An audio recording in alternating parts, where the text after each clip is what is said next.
The overall idea and the general outcome of this edited volume is that we, I think, can show the validity of going deeper into the concept of unintended consequences. Normally one studies success or failure when one talks about external intervention, external action. So we go beyond this simple dichotomy in various ways. First, by saying that we're not EU centralized. We study interregionalism, that is, it's not just the EU acting somewhere, but it's other regions among themselves and between themselves that are important here in this context. It's about if you like, the shades of gray rather than the black and white, the success or failure. What we're interested in is if you like, the variation in what can happen in interregional interaction.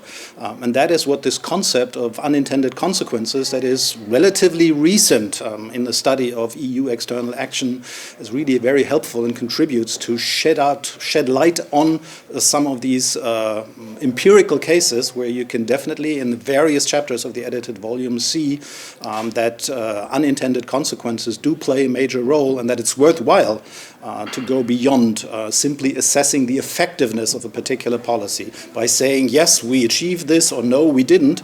No, what one really learns is that context matters, that it is the variation that counts, and that it is incredibly helpful, I would say, to have a wider picture when you study empirical phenomena in interregionalism. The volume also speaks directly to the overall Gemstones research project in two ways. It focuses on the empiric space, the interregional empiric space, which is one of the four focuses of the project, and the complexity element, which is at the center of the project. Is the EU able to manage the increasing complexity of the international system? And here we take an innovative angle. We're not looking at is it successful or unsuccessful, but in this complex environment, what are the unintended consequences of its actions? So we flip the question a little bit. We don't try to measure, say, the EU is successful or not, but rather to understand some of the overlooked consequences of its actions. Due to the focus on foreign policy analysis, on interregionalism, on the external action of the EU, the book is more disciplinarily coherent within the political sciences and international relations, but its diversity comes from the theoretical diversity. You'll hear from fellows that there are neo-realist approaches, classical approaches, but also institutionalist approaches, critical approaches. So the diversity is not so much disciplinary as theoretical.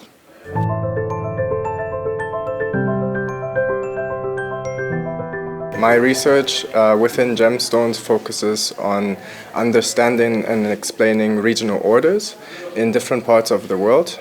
Specifically, I focus on Europe and Southeast Asia. So in the context of this edited volume, I try to explain how the maritime security environment in the Asia-Pacific, or which is nowadays called the Indo-Pacific, relates to the European Union's external action.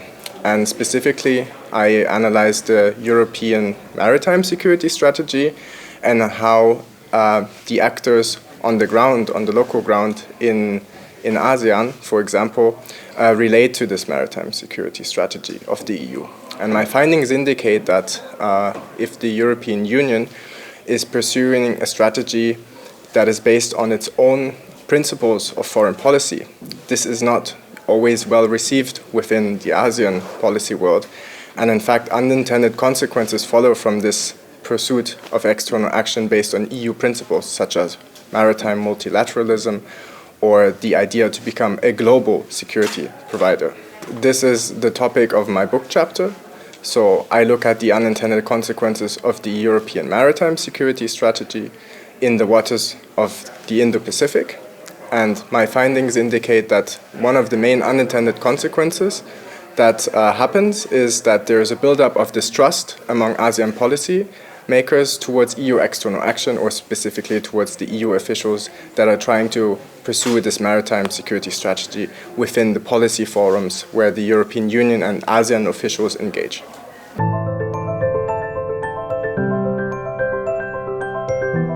There is the usual beneficiaries in the academic field, that is undergraduates, graduates, PhD students who are specializing in interregionalism, EU external affairs, also maybe global governance and area studies. So there's a wide array of people who could be interested during their studies in the outcome, in the results that we present in this edited volume.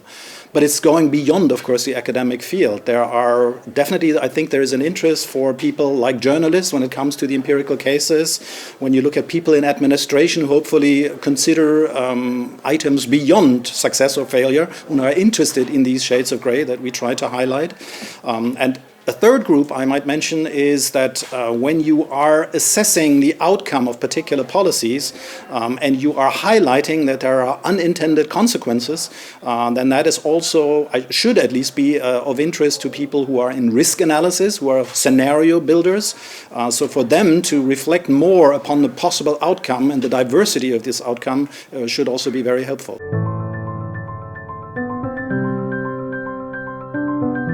I think it's a good focal point for this general concept within gemstones, that is this management of complexity, because it's really at the core of complexity what the unintended consequence this particular volume highlights.